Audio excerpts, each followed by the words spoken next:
Hello, this video is to show you how to access Edulastic and then to go through some of the key components. Edulastic is not in our class link yet, but in the top of your Google bar, you can type in Edulastic and you'll see it pop up. You can also bookmark it so that way it stays at the top. That way you don't have to type it in every single time. So to do that, you would go to the actual page, and then you could just hit this little star up here and you can add it to your bookmarks. If you have any folders that you would like to add it to, you can do that. That way it's a little bit easier to access every single time that you want to log in. So you would log in and you would log in through Google like always. And then from here, this is the teacher version. So I'm going to pull up an article to show you how to access the student version. So on the left-hand side for all of you, you will see that you'll have little icons. In order to see the icons, you're going to hit this white arrow here, and then you're able to actually see what each one is. So you could see assessments, question bank, that's the teacher's toolbar. So for the student dashboard, so when you log in, you will find any active assignments on the side. So if you look on the left-hand side, you'll see dashboards, assignments, skill report, and manage class as the student version. So you could start the assignment if you need to and see all the ones that are assigned to you. If you want to see all the assignments that have been given, you're going to click on View All Assignments button, and this will bring up a list of all of them that have been assigned, whether you've done them or not. So this one here, it's in progress. That means you've started it, but you just haven't finished it. And then you're also able to see the score. So here you graded it, or it was graded, you finished it, and you got a 1 out of 2. Down here, you can move between classes by clicking on assignments and selecting their class from the drop-down menu. So if you want to see just for math or ELA or science or social studies, you could click on that at the top and that'll organize it a little bit.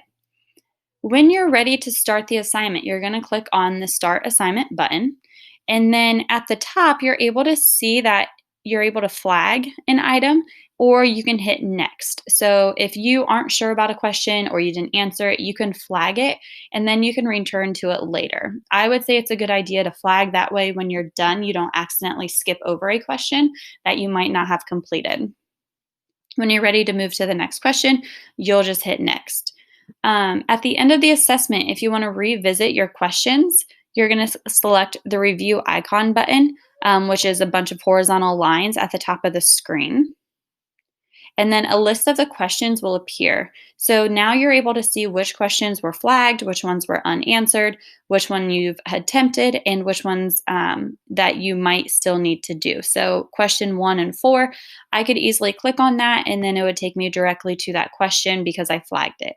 When you're done answering, you'll want to unflag the question so that way it doesn't stay that way.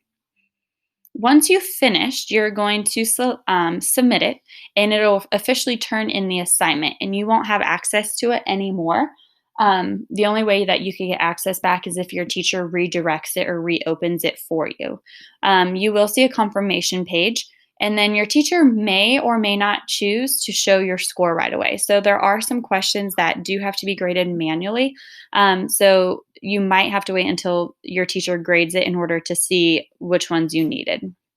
So you'll see like the different icons. So if you get it correct, it's green, incorrect is red, partially correct is yellow. If you skipped it, it's a dark gray. A light gray means it's not graded, and the blue means it's manually graded.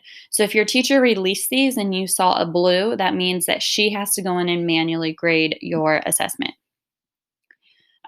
So this is what it would look like if you had the scores released to you right away. And then once you receive confirmation screen, you can go back to the dashboard by choosing the dashboard icon to the left of the screen. So back on that toolbar, you're able to go back and do that. And then you can view other assessments or log out. So that is a little bit of the rundown for the student version on Edulastic.